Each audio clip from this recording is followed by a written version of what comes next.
तत्कालिक है। अरे मैं परेशान हूँ, मेरा यूं, मेरा इसने, मेरा बेटा ऐसा, बेटी ऐसी, बहू ऐसे, घर ऐसा, पड़ोसी ऐसा, पति ऐसा। शिकायत लेकर के बैठो तो सबकी शिकायत कर लो, कोई अंतहीन है। और कई बार जो है ना, शिकायत करने में लोगों को स्वाद भी आता है। तो कभी कभी तो मुझे ऐसा लगता है कि आप शिकायत जो है वो परेशानियों को व्यक्त करने के लिए कम, स्वाद लेने के लिए ज़्यादा करते हो।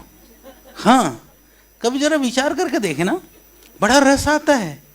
और स्वाद लेते लेते भी ऐसा भी लगता है, मैंने तो बहुत देखा है इस चीज़ को, मैं हमेशा कहता भी हूँ, यदि आप बैठे हों और आप चर्चा में ना किसी को कोई प्रशंसा या गुणों की बातें हो रही हो ना, दूसरे को ज़्यादा स्वाद नहीं आता है, रस नहीं लेता आदमी, सुनता है, थोड़ी देर सुन, ठीक है, तो उसको लगेगा कि ठीक है, तो फिर उस पे पीछे फिर एक भाव आने लगता है कि अच्छा, ये जब सब कुछ अच्छी अच्छी बातें कह रही है तो शायद हो सकता है कि अपनी चीज़ों को नहीं बताना चाह रही हो, बताना चाह रहा हो, या फिर ऐसा लगता है कि वो उसकी कोई भक्त हो, है ना। कई बार होता है ना कि आदमी थोड़ा किसी के श्रद्धा के वशीभूत होकर के थोड़ा गीतों को, गुणों को गाता है, तो ज़्यादा रुचि, हमारे जो कान है ना, बड़ा ज़्यादा उनको स्वाद नहीं आता है। पर हम जब बैठे हैं और किसी की निंदा की बात शुरू कर दें कि वो तो ऐसी बुराई वाली जो बात है ना, तब आदमी कहीं निकलता निकलता भी जा रहा होगा ना, ठिठक करके रुक जाएगा। हाँ, और कुछ नहीं तो हमारे सम्मिलित भी हो जाएगा, फिर कहेगा और क्या है, हाँ, बढ़िया काम है। मतलब तुमको लेना देना नहीं है, पर स्वाद जो है ना वो सात्विक भोजन में नहीं है ना, तो ऐसे सात्विक विचारों में भी नहीं आता है। क्योंकि प्रवृत्ति तो वहीं से शुरू होती है ना, जहाँ से विचार बनता है वहाँ से वहीं भोजन की भी रुचि होती है। तो हम किस चीज़ में कितने प्रवृत्त हैं उसको तो किसी भी चीज़ से माप सकते हो, तो अंदाजा लग जाता है। तो ये जो प्रवृत्तियाँ हैं ना, ये जो बनी, ये और क्या हुआ था, और उसका अच्छा, आप लोगों को बैठ करके अधिकांशतः हमने देखा, मैं तो श्रद्धेय स्वामी जी तो अत्यधिक पूरी व्यस्तता में और बहुत ज़्यादा कार्यों में, क्रियाशीलता में रहते हैं। हम भी कुछ प्रयास करते हैं, इतना पुरुषार्थ तो श्रद्धेय स्वामी जी जितना मैं नहीं कर सकता हूँ, परंतु थोड़ा प्रयास रहता है कि समय का सदुपयोग हो, कहीं ना कहीं उसका सृजन में लगाएं। तो यदि आप देखेंगे, आप सौभाग्यशाली है माताएं बहनें, जितने आप लगे हो ना, यदि आप इस योग के कार्य में, श्रद्धेय स्वामी जी के इस मिशन और अभियान में नहीं लगे होते, कभी सोच करके बैठ करके सोचना आप क्या कर रही होती। मैं गिना सकता हूँ क्या क्या कर रही होती सच में तो विचार किया जा सकता है ना। कोई किसी बाबू के पीछे, कोई किसी बाबा के पीछे, कभी किसी के कोई ढोलक मजरी लेकर के, कोई नहीं तो एक दूसरे की वही सुनाने वाली कहानी सुना रहे होते। हाँ, नहीं तो डिप्रेशन तो वो तो सहज उपलब्ध पदार्थ है। तो इसीलिए ये जो यात्रा है आपकी ना, जिस मार्ग पर भगवान ने आपको चलाया है, ये तत्कालिक इंस्टेंट नूडल जैसा नहीं है कि एकदम खा लिया पका लिया हो गया काम, नहीं। तो आप जो जीवन की समस्याएं हैं, जन्म मरण का जो रहस्य है, उसको, उस रहस्य को समझ करके समस्याओं के समाधान के लिए एक मार्ग में प्रवृत्त होने के लिए आपने योग का आलम्बन लिया है, ये आपको स्मरण रहना चाहिए। इतना याद रख लो। तो इसका अर्थ यह हुआ कि हम समस्याओं के मूल में जाकर के उस जड़ को काटने के लिए इस मार्ग पर हैं। तो फिर क्या होगा, बड़ा सुगम है ना। थोड़ी सी कोई परेशानी आई, कोई विपत्ति आ गई, कोई कष्ट आ गया, कोई समस्या आ गई, तो आदमी फिर हाय तौबा नहीं करेगा, हाय मर गई, हाय क्या हो गया, हाय क्या होगा, ऐसा नहीं करेगा। फिर वो कहेगा कि अच्छा ये चीज़ आई है तो कहीं ना कहीं मैंने इसके लिए कहीं गलती की होगी, अभी नहीं पहले की होगी, तो अब मैं सजग होकर के, सावधान होकर के अच्छे कर्मों की ओर मैं प्रवृत्त हो जाऊंगी, तो इससे मैं बच जाऊंगी। यानी हम कर्मों से बचने की जगह पर, कर्मफल समझने की जगह पर हमारी जो प्रवृत्ति होती है ना, हमको लगता है कि हिसाब किताब कर लें। यानी जैसे हमको लगता है ना कि पाप यदि कर लिया हमने, गलती हो गई हमने, तो क्या करें? हर चीज के लिए उपाय बना रखे हमने। भाई हरिद्वार आ जाएं, गंगा जी डुबकी लगा लें, आ जाते बहुत सारे लोग। पर कहीं मंदिर जाएं, मत्था टेकें और कुछ कर लें। भगवान सुबह प्रार्थना में भी उठ करके पापो हम पापो आत्मा हम, अपने आप को पापी कह कह करके फिर वहीं घुसते रहते हो। भगवान पापी को क्यों स्वीकार कर लेगा? तो एक बात ध्यान रखना। फिर आप कहोगे कि जी आचार्य जी क्या ये बेकार है, ये सब निरर्थक है क्या? हम ये सब जो आध्यात्मिक धार्मिक जैसे भी हवन की खुशबू सुगंधी और हवन कर रहे थे सब, तो आपको लगेगा क्या ये फिर करें क्यों? करें इसलिए, देखो जो अच्छा किया है ना वो भी मिलेगा, वो निरर्थक नहीं जाएगा। पर तुम ये सोच करके बैठ जाओ कि अच्छा किया तो बुरा वाला कट जाएगा, हिसाब किताब बराबर हो जाएगा, कोई लेना देनी, कोई उधार चुकता का काम थोड़ी ना है, वो भी मिलेगा।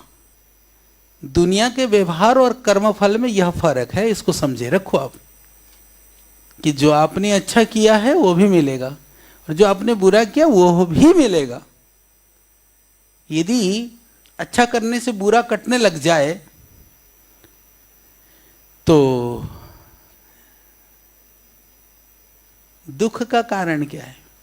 जीवन में दुख कारण हम ये कहते हैं ना, हमारे से किसी तरह से कर्मों में गलती हुई है, हमने कोई पाप कर दिया, त्रुटि हुई है, तब दुख है। तो सुख का कारण क्या है? बोला हमने अच्छे कर्म किए, हमको पुण्य मिला तो हम सुखी हो गए। सुख का कारण यही है, ऐसे मानते हैं ना हम लोग। तो ये बताओ, जीवन में जितने आप बैठे हो, हम सहित सब, पूज्य दीदी जी सहित सब, बताओ दुनिया में जो ऐसा कह दे कि उसके जीवन में कोई दुख नहीं है, ऐसा कोई है? अब मैं भी देखो भागा भागे आया, दुख ही दुख, मैं पहुंचने के लिए मैंने कहा अब लेट हो लिया, अब यूं ड्राइवर को कह रहा हूं भाई ऐसा दौड़ा, एक्सीडेंट मत करना, बस बाकी सब छूट है, तब पहुंच करके आया मैं अभी। तो है ना एक, वो तो एक बेसब्री है, बेचैनी है, वही तो दुख है। जिंदगी में कहीं ना कहीं लगी पड़ी है ना बेसब्री, बेचैनी, वो अंतहीन यात्रा है। तो वो तो है, पर ऐसा भी कोई है कि जो कहे कि मेरे में तो सुख ही नहीं, दुख ही दुख है? ऐसा कोई है धरती में? आदमी तो थोड़ा सा उसको लगता है कि सुख से दुख ज्यादा हो गए, दुख ज्यादा लगने पर आदमी जाकर के फांसी पे झूल के मर जाता है। अच्छा, सुसाइड करके कौन मरता है? जब उसको ये दिखाई देने लगे कि तेरे सुख खत्म हो गए, अब इस दुख का इसकी कोई दवाई नहीं है वो मूर्खता। क्योंकि कहीं ना कहीं वह हमारी मन की भावना का वो भाव होता है। तो ये रहस्य को कौन सिखाएगा, कौन समझाएगा? ये रहस्य को जिस मार्ग पर आप हैं, जिस संस्थान से आप जुड़े हैं, इन रहस्यों की गहराइयों को आप यहीं से समझ सकते हैं। तो वास्तव में जो जीवन का लक्ष्य है, जीवन का रहस्य है, कि जैसे शास्त्रों में भी है, लिखा ही हुआ है, बहुत सारी जगह बहुत सारी बातें लिखी हुई हैं कि अवश्य में वह भोक्तव्यम कृतम कर्म शुभाशुभम, इस तरह की सूक्तियाँ हैं, उक्तियाँ हैं, कथन है, श्लोक हैं, मंत्र हैं, बहुत सारी जगह पर बहुत तरह से इस बात को समझाया गया है, ऋषियों ने सब बातें बताई हैं। पर हमको तत्काल तत्क्षण वही चीज़ें समझ में आती है जो हम चलते फिरते सुन लेते हैं, लोग बता देते हैं, कर लेते हैं। पर वो चीज़ें तब तक ही काम आती है जब तक जो है चीज़ें सब ठीक ठाक चल रही होती है।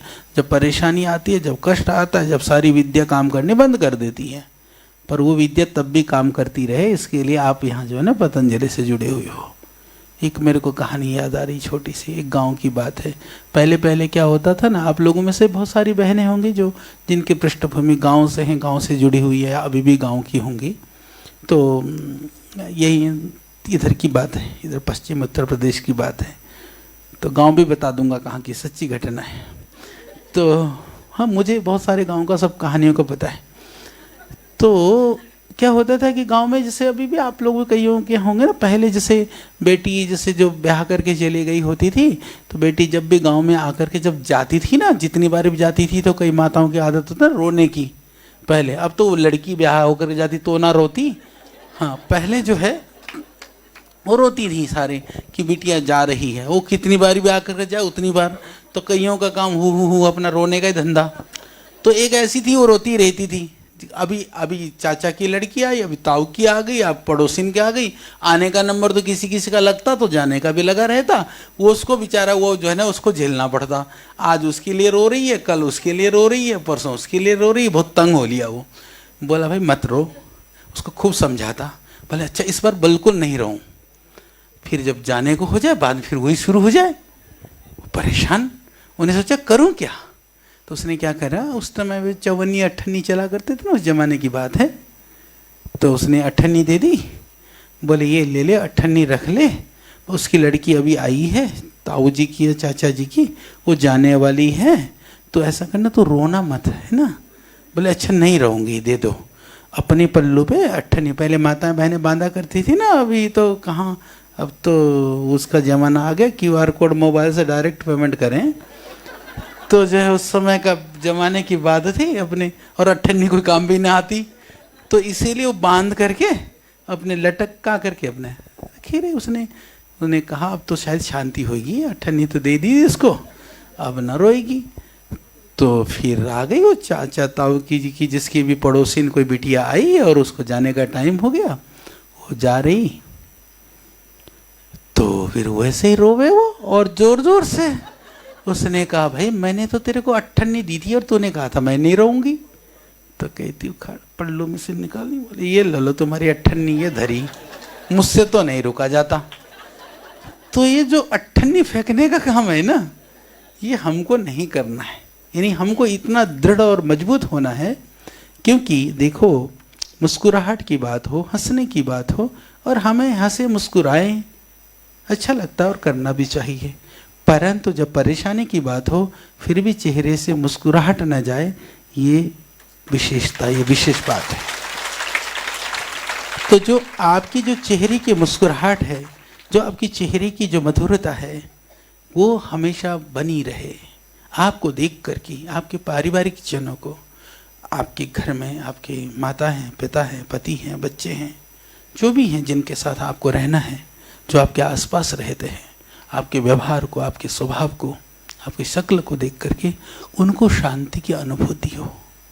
उनको लगे कि थका हारा पति काम करके आ रहा है, उसको ये भाव हो जाए कि मैं घर पहुंचूं तो मेरी पत्नी जो है, उसकी शक्ल, उसकी मुस्कुराहट को देख करके वो अवसाद में भी है तो फिर उसको अवसाद मुक्ति मिल जाए। ऐसा ना हो कि वो सोचे 2 घंटा और टाल लूँ, लेट जाऊँ तो अच्छा है, न वो जाके जाते ही झगड़ा करेगी, अच्छा है 2 घंटा और लेट जाऊँ। होता है परिवारों में, बहुत सारी माताएं बहनें अच्छी होती हैं, बहुत सारे पुरुष भी अच्छे होते हैं, किसी की प्रशंसा की बात या निंदा की बात नहीं है। पर अभी आप बैठे हो, मैं चाहता हूँ आप सारी अच्छी हो जाओ, एक लाइन में बात इतनी सार की। और मैंने ये भी देखा है, प्रायः एक चीज़ और मज़ेदार बात बताता हूँ, वो भी मेरी देखी हुई बात है। जीवन अब बहुत बड़ा हो गया ना, मेरी बहुत उम्र हो चुकी है, अब ऐसा नहीं रहा, अब देखने में बच्चा लगता हूँ पर हूँ नहीं, ठीक है। हाँ, तो दूसरी मैंने क्या देखी कि प्रायः घरों में ना भगवान ना कुछ कुछ ऐसी जोड़ी बना देता है, वो लोग कहते हैं स्वर्ग में बनती है, 7 जन्मों के लिए बनती है। आजकल तो हर कोई सोचता है कि 7वां जन्म यही हो, है ना। हाँ, मैंने देखा, बहुत सुना, बोले जी 7 जन्म के लिए जन्मों का जन्म जन्मांतरों का रिश्ता होता है। बोले हाँ बिल्कुल होता होगा। बोले 6 पूरे होगा, 7वां यही है, अगली बार से फिर ना झेलना पड़े ना। तो हाँ, अधिकांश तो लोग एक मानसिकता में जी रहे हैं, पर ये पहला हो ऐसा मान करके रहने वाले आप बन जाओ, मैं तो यही चाहता हूँ। हाँ, आपको लगे ना ये तो पहला, अभी तो 6 तो और करने हैं आनंद। तो क्या हुआ कि मैंने देखा हरियाणा में जब हम लोग गुरुकुल में पढ़ते थे तो हमारी एक ड्यूटी होती थी। हम लोगों ने बहुत सारे काम किए, बहुत विविध तरह के कार्य किए। तो उनमें से एक कार्य होता था, जब गेहूं कटने के बाद में अन्न संग्रह कार्य होता था। हम गांव-गांव में जाते थे, साइकिल में कभी बोरी रख ली, कभी कंधे पर भी रख लिया, कभी बग्गे पे भी बैठ लिया, छोटा बग्गे पे हम गांव में गए। तो गांव हमारा अलग अलग बटा हुआ होता था कि उस ब्रह्मचारी को उस गांव में जाना है, उस ब्रह्मचारी को उस गांव में जाना है। तो अलग अलग क्षेत्रों में हम लोग जाते थे। और वो अन्न ऐसा होता था कि हरियाणा में अनाज आ तो बोलते हैं ना, या तो ज़बरदस्ती सकुल कर देंगे, सा लगा देंगे, या तो फिर इधर नाज बोलते हैं, बोले नाज इकट्ठा करने जाना है। तो नाच करने के लिए गए तो पहले ही गांव के 2-4-10 लोग बैठ करके चौपाल पर लिखा देते थे, भाई फलाने के तू कितना देगा गुरुकुल के लिए, गौशाला के लिए। बोले मैं 1 मण दूंगा, मैं 1 क्विंटल दूंगा, मैं 10 किलो दूंगा, 20 किलो, जैसा किसान का जैसा सामर्थ्य होता था तो अनाज लिखा लिया जाता था। तो चौपाले में अनाज लिखता था, लिस्ट बनता था, फिर हमको उस लिस्ट के अनुसार घरों में जाना पड़ता था अन्न के लिए। तो घरों में जाएं तो मैंने, क्योंकि मैं तो छोटा ही था तब, गुरुकुल कालवा की बात है, सबसे छोटा तो मैं होता था, टुकुर टुकुर अपना जा लिए। गाँव में गया तो जैसे कुछ माताएं बहनें होती थी, तो जैसे लिखा है तो पतियों ने ना चौपाल पे, तो माताएं तो होती नहीं चौपाल पे, माता तो घर पे मिलेगी अन्न देने के लिए। तो पति ने लिखा दिया, जैसे कोई पति कंजूस था, उसने जैसे लिखा दिया मान लो 20 किलो, माँ दयालु वाली है, वो कहेगी अरे बेटा और ले जाओ, और ले जाओ, ले 2 धड़ी और डाल लें, तो वो दुगुना डलवा देती थी अपने आप। तो देखा मैंने कहा ये तो बहुत अच्छी दयालु माता है। फिर 2-4 ऐसी भी थी जिसके घर में जाओ, उसने पति ने लिखा रखा 1 क्विंटल, मोड्डे कुछ काम किया जत्ता नहीं, अगर फोकट के अनाज। वो इतनी वेद मंत्र सुना देती थी पहले, सुना करके फिर वो इधर उधर भागे, कभी सो ताड़ी, वो क्या तगड़ी क्या बोलते हैं उसको, तौलने वाला वो ना मिले, तराजू वही, और कभी वो वाला बाट ना मिले, तो वो इधर उधर वो गर्मा गर्मी सुनाते सुनाते ना, वो सामने बोल करके ना बोल रही, वो चलते चलते सुनाते जा रही वेद मंत्र, आकर के अच्छा देना तो ही है। अच्छा कई बार तो देती नहीं, फिर हमारी भी आदत है ऐसे, हमको तो पक्की ट्रेनिंग थी कि लेके आना है, फिर हम 2-4 घरों से और अनाज इकट्ठे कर ले, फिर जा लिए लाइन लगा करके वहाँ। जब गए तो उन्हें सोचा पिंड तो छूटेगा नहीं, भले ले उरन मर ले, तो ले दी थोड़े, अभी हरियाणी वाले बैठे ना इसलिए आ गई मेरे को याद एकदम। तो फिर थोड़े बहुत देगा, मैंने कहा हाँ माता जी ठीक है, माता जी अपना भी ठीक है स्टाइल, वही सिखा रखा था हमको। तो अपना करके जो भी मिल गया 2-4 धड़ी, मतलब कि 20-30 किलो अपना लेकर के निकल लिए। तो मैं तभी सोचता था, तब मेरी आयु होगी 18-19 साल की, ठीक है। तो मेरे दिमाग में तब से एक बात पक्की है कि भगवान जो करता है बहुत अच्छा करता है। मैं सोचता था यदि ये घर में दोनों दयालु इकट्ठे हो जाए, दान दाता, ये तो घर ही पूरा दान कर दे, और सारे निकम, दोनों ही निकम में हो ना, तो एक दाना भी ना मिले। तो प्रायः ऐसा देखने में आएगा, जो पत्नी थोड़ी सी दयालु टाइप है, वो पति थोड़ा खड़ूस टाइप दिखा, और जब पति थोड़ा दयालु टाइप मिले तो फिर देवी जी जो थी महान मिली। तो ठीक है, बैलेंस बना हुआ है संसार में, तो कहीं ना कहीं आप लोगों का भी बन ही रहा होगा। हाँ, तो वो तो आप जानो अपना कौन सा वाला कौन सा है। तो बात ये है कि हमको ये सोच करके चलना है कि यह जीवन हमको मिला है, हमारे कर्मों का परिणाम है, और जो संबंध मिले हैं वहाँ 2 चीज़ है, एक कारण, तो कर्म तो ही है कारण, तो दूसरा जो है जब कर्मों से तुमको संबंध मिला है तो उस संबंध में सब कुछ ढूंढना मूर्खता है। हाँ, कि पति सेवा नहीं करता, बेटे ध्यान नहीं देते, उसने ये नहीं करा, उसने यूँ नहीं करा, वही फिर वही दुनिया जहाँ की बहुएं ऐसी आ गई, अरे मेरी बहू तो ऐसी आ गई तो आ गई भाई। तो फिर हमको क्या करना है? हमको दुखी होना, निंदा चुगली में पड़ना, परेशान होना, या फिर बहुत अपने आप को स्ट्रेस डिप्रेशन में डालना, क्या वो समाधान है क्या? तो फिर तो और झगड़ा करोगे जा करके, वो भी समाधान नहीं है। तो क्या करें? आप अपनी ओर से पूरी दृढ़ता के साथ में मन में इस भाव में रहो कि जो व्यवस्था है वह ईश्वरीय व्यवस्था के तहत मुझे प्राप्त हुआ है, और मेरी रिस्पॉन्सिबिलिटी है कि मैं बेहतरीन ढंग से अपने कर्तव्य का निर्वहन करूं। समझ में आई? होता क्या है, हम अपने कर्तव्य से तो विमुख हो जाते हैं, पर दूसरे से हम चाहते हैं कि वो बिल्कुल परफेक्ट बने। बस ये खतरनाक सोच है। आप बहुत अच्छे बनो, बहू को भी अच्छी बनना चाहिए। आप में से बहुत सारी बहुएं हैं, क्योंकि आपके सास घर पे होंगी, बेटी को भी अच्छी बननी चाहिए, बेटों को भी अच्छा बनना चाहिए। आप अच्छे बने, यह आपकी जिम्मेदारी है। वह अच्छे बने, वो उनका कर्तव्य है। यदि दूसरा कोई कर्तव्य से विमुख है तो मैं दुखी रहूं, ये मेरी मूर्खता है। तो आज से दूसरा कोई कर्तव्य से विमुख होने पर आपको दुखी नहीं होना है, क्योंकि उस मूर्खता को अब आपको पालना नहीं आज। भाई इतना गांठ बांध लो। तो अपने कर्तव्य में से हम अपनी जिम्मेदारी में रह करके व्यवहार करेंगे तो धीरे धीरे दूसरे का कर्तव्य बोध भी होने लगेगा। यानी हम उसको झगड़ा से, लड़ाई से, चीज़ों से किसी व्यक्ति को कर्तव्य बोध के मार्ग पर नहीं ला सकते हैं। बुद्धि से, विवेक से, समय से। अब सब उठ रही हैं, योग कर रही हैं, योग करा रही हैं, शांति में घर भी संभाल रही हैं, बाहर भी देख रही हैं, कक्षाओं के लिए अपनी। अरे आपका जीवन की जो उदात्तता को देख करके, पवित्रता को देख करके, पुरुषार्थ और कर्मठता को देख करके बाध्य होना पड़े ना। आपका कोई अनाड़ी भी कोई सदस्य परिवार में बन गया हो, वो भी बदल जाए, वो आपको करके दिखाना है। क्योंकि माताओं बहनों को ज्यादा सामना करना पड़ता है पुरुषों की अपेक्षा, ये सत्य बात है। तो आपको ज्यादा सामना करना पड़ता है। ज्यादा सामना करने के लिए ज्यादा सामर्थ्य चाहिए। तो ज्यादा सामर्थ्य के लिए शक्ति से नहीं, सामर्थ्य विकसित करो बुद्धि से। तो जितनी आप बुद्धिमत्तापूर्ण ढंग का व्यवहार करेंगे, उतना ही आप समाज को भी ज्यादा दे पाओगे, परिवार के लिए भी ज्यादा कर पाओगे, और स्वयं को भी आप आनंदित रख पाओगे। बस इसको भूलना मत। तो ये तीनों चीज को आपको लेकर के चलना है। तो हमारा जो लक्ष्य है वो तात्कालिक नहीं है। हम उसमें परेशान होने वाले में से नहीं है।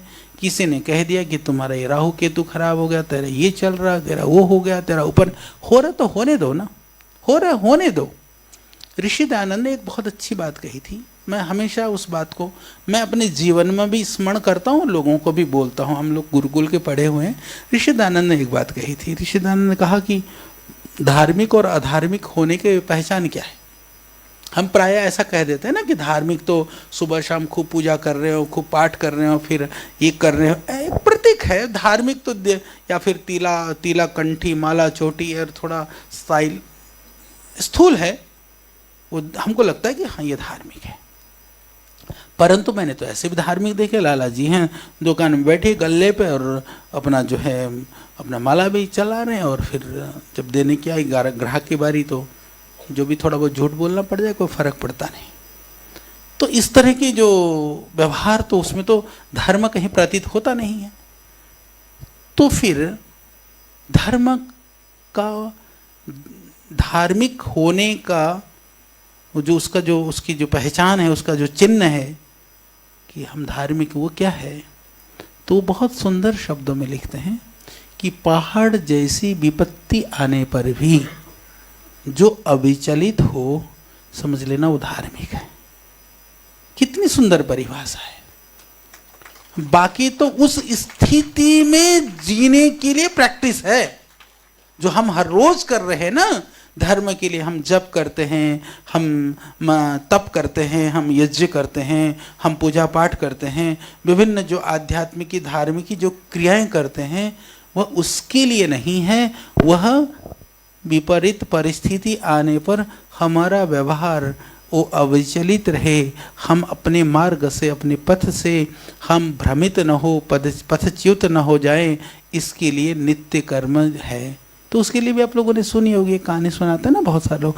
बोला एक को कहा, बोला ये जिंदगी भर राम राम क्यों करना है या ओम ओम क्यों करना है। किसी ने कहा, बोला नहीं, ऐसा जो मरते समय ओम ओम करके मर जाता है ना, तो बोला वो मोक्ष में चला जाता है। उन्हें सोचा ये फिर जिंदगी भर क्यों समय बर्बाद करना, जब मरने का समय नजदीक आएगा तब मैं ओम ओम राम राम जो भी करना है कर लूँगा। तो उन्हें सोच लिया, बोले तो अच्छा सौदा है, सस्ता ही है। तो बोले हर रोज समय खराब करो, घंटों माला लेके बैठो, जप करो, ये करो। बोले नहीं करना। तो मरने का हो गया, तो उसने कहा भाई अब तो मरने का हो रहा है, कर ले, ओम ओम कर ले, राम राम कर ले। बोले हाय मरा, हाय मरा। वो हाय मरा मरा करते मरी गया वो। तो बाद में समय भी वही निकलेगा जो जिंदगी भर किया, इसलिए प्रैक्टिस करना है। पर प्रैक्टिस करते समय ये ध्यान रखना है कि हमें परिस्थितियों के हम गुलाम नहीं हैं, परिस्थितियां हमारे कर्मों के फल हैं। तो बुद्धि से हम इसको सामना करते हुए, समाधान ढूंढते हुए जीवन में आगे बढ़ना है। जीवन में सकारात्मकता हो, जीवन में जो है शांति हो, जीवन में तो है कुछ धैर्य हो, और आपको विचलित और परेशान नहीं होना है। ठीक है, बस ये आपने गांठ बांध लेना। और दूसरी बात कि कई बार ऐसा लगता है, बहुत सारी बहनें ऐसे बहुत प्रतिकूलता में भी संघर्ष कर करके योग कराती हैं, सिखाती हैं, सारा काम करवाती हैं। कई बहनें ऐसी हैं जो ऐसा भी सोचती हैं कि चलो अब तो ठीक है, हरिद्वार होके आ लिया, अभी कहती इधर क्लास लगाओ, इधर ये दे रही है, ये काम दे दिया, या टारगेट दे दिया, लगता है चलो थोड़ा बाद में करेंगे, थोड़ा ऐसा हो जाएगा फिर देखेंगे। जब आपने ऐसा सोचना शुरू किया ना, तो मैं एक छोटी सी बात बता दूं, जहाँ जिस परिस्थिति में आप हैं ना, हो सकता है बहुत सारी बहनें भी आने को नहीं आई हों कि घर में अब ऐसा हो गया, ये समस्याएं हो गई, ये चीज़ हो गई, अभी ये नहीं हो रहा है, ये होने के बाद देखेंगे। ये होने के बाद देखने वाला धंधा ये चलता ही रहेगा, ये कभी समाप्त नहीं होगा। तो हमेशा ध्यान रखना, परिस्थितियां शायद जैसी अभी हैं ऐसी भी न रहे तो क्या करोगे। तो इस वाली को अच्छी मान लो, ये मत सोचो कि कहीं बहुत अच्छी, कहीं आसमान से, कहीं स्वर्ग से उतर करके तुम्हारे लिए सुंदर वह दिन आएगा। ऐसा क्यों नहीं सोच सकते हो कि आज का दिन सबसे सुंदर है? नहीं, सुंदर नहीं है, कितना आनंद है। तो बस क्यों इस दिन को आप असुंदर मानते हो? तो हर रोज ऐसा सोचोगे सुबह उठ करके कि आज का मेरा दिन सबसे सुंदर है। आज चाहे कैसी भी परेशानी हो, कैसा भी संघर्ष हो, कितनी भी हमें विपत्तियां सहनी पड़े, कितनी भी कटुताओं को सुनना पड़े, हम एक दिन तो सुन ही सकते हैं, एक दिन तो झेल सकते हैं, सामना भी कर सकते हैं ना। तो हर रोज ऐसे ही सोच लो ना, हर रोज सोच लो। तो ये आज ही बैठ करके जो अनागत भय है, अनागत दुख है, हाय रे कल क्या होगा, परसों क्या होगा, उसने ऐसा कर दिया तो क्या हो जाएगा, उसने ऐसा नहीं किया तो क्या हो जाएगा, फिर आगे हम क्या करेंगे, क्या करेंगे, जो अब कर रहे हैं वही करेंगे ना। बहुत सारे ऐसे लोग हैं। परिस्थितियां आती रहेंगी, विचलित होना नहीं है। तो ये दृढ़ता कहाँ से मिलेगी? ये तो श्रद्धेय स्वामी जी की कृपा और आशीर्वाद है। आपने जिस योग का आश्रय और आलम्बन लिया है ना, उस योग से ही ये शक्ति मिलेगी। इसलिए कभी भूलना नहीं, इस योग के आश्रय को छोड़ना नहीं। धर्म का मूल भी यह है, कर्म का मूल भी यह है, जीवन का मूल भी यह है, कर्तव्य का मूल भी यही है। यह जो कुछ है वह योग है। तो इससे आपको विवेक बोध पैदा होगा। बोध से, विवेक से कर्तव्य अकर्तव्य का बोध हो जाएगा। क्या करना है, क्या नहीं करना है, क्या सही है, क्या गलत है। हम कहीं भी भीड़ की तरह से इकट्ठे हो जाते हैं, कहीं पर भी कोई भी चीज़ हो जाती है। क्यों? क्योंकि कई बार वहाँ पर विवेक का प्रयोग नहीं होता है। हमारे विवेक को ऐसा चला दिया जाता है, हमको लगता तो है कि हम अपनी बुद्धि से चल रहे हैं, पर वस्तुतः अपनी बुद्धि से नहीं चल रहे होते हैं, कोई दूसरा हमको चला रहा होता है। जब योग में स्थित होते हैं तो फिर हमारी बुद्धि हमको दूसरे नहीं चला रहे होते हैं, अपितु जो मार्ग के भटके हुए जो लोग हैं ना, उनको चलाने का सामर्थ्य हमारे अंदर पैदा होता है। ऐसा सोचा करो। तो न जाने आप कितनी बहनों के जीवन में, कितने भाइयों के जीवन में, कितने के परिवार में आप खुशियाँ भर सकते हो। इतना सामर्थ्य आपके अंदर है। तो इसीलिए आपको खुशी बांटने का समंदर बनना है, खजाने का अथाह भंडार बनना है। इतना प्रसन्नता, खुशियाँ, इतना स्वास्थ्य, इतना उपकार आपको करते चलना है कि लोग कहें कि सही माने में यह योगिनी है, ये पतंजलि से जुड़ी हुई है, ये श्रद्धेय स्वामी जी के शिष्य है। वह तभी आपको फलीभूत होता हुआ दिखाई देगा। तो इसका अधिक से अधिक लाभ उठाइए। बहुत समय हो गया कि दोपहर को कहा कि थोड़ी सी देर खाने के लिए उठे थे। खाना तो थोड़ा ही बहुत होता है, पचाना ज़्यादा ज़रूरी होता है ना। हाँ, खाने से बलवान नहीं बनता आदमी, पचाने से बन जाता है। एक आध दिन नहीं खाए तो भी श्रीदेव स्वामी जी कहते हैं शरीर के जो एक्स्ट्रा जो कैलोरी है ना वो बर्न हो जाती है। तो हो गई तो कोई बात नहीं, अच्छा है। हाँ, कमज़ोर तो कोई मेरे को एक आधी दिख रही है, वैसे कोई है ही नहीं। हाँ, सब खाते पीते घरों के हो, अच्छा बढ़िया है। हम भी ठाड़े तगड़े हैं। तो मैं भी ऐसे ही चलता फिरता ही हूँ, कल रात को पहुँचा था उधर, चलता रहेगा। तो बस इतनी सी बातें, बाकी तो अपने बहुत सारी ज्ञान विज्ञान साधना तप और देश दुनिया धर्म सब सीख लिया होगा, है ना।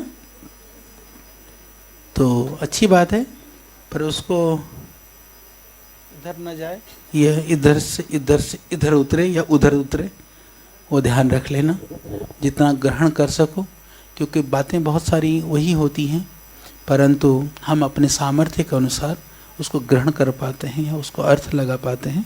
तो कई बातें ऐसी भी होती हैं जो एक ही बात होती है, हम लोग कई बार सुनते हैं। तो कभी कभी ऐसा भी होता है, कहते हैं ना कि अच्छी बातें बार बार क्यों सुननी चाहिए। बातें तो कई बार सुननी होती पर असर कभी कभी कर जाती है। कभी आप लोग भी कहते होंगे ना, बोले मेरे को ये बात बहुत लग गई, बहुत लगी। जो हर रोज़ सुनते वो ना लगती, किसी दिन लग जाती, कोई कह दे तो अच्छी भी तो कभी तो लगेगी, है ना। तो इसलिए अच्छी को लगाओ, बाकी को लगने मत दो। बस आप आगे बढ़ो। बहुत समय हो गया है और हमारी भी बहुत शुभकामनाएं। हमारे लिए आदेश था, क्योंकि कल फिर मुझे दिल्ली जाना है। तो मैंने कहा आप लोग तो रह जाओगे, तो हमने कहा चलो यूँ भी हम नहीं मिल पाते हैं आप लोगों से, तो मैंने कहा मिल लेते हैं। तो बहुत बहुत आप सबका धन्यवाद, आपको प्रणाम। भगवान आपको सुखी रखें, आनंदित रखें, और आप लोग इतना सेवा करो कि दुनिया में एक उदाहरण बन करके आपको जाना है। बस इसी भाव से आप सेवा करें। बहुत बहुत धन्यवाद।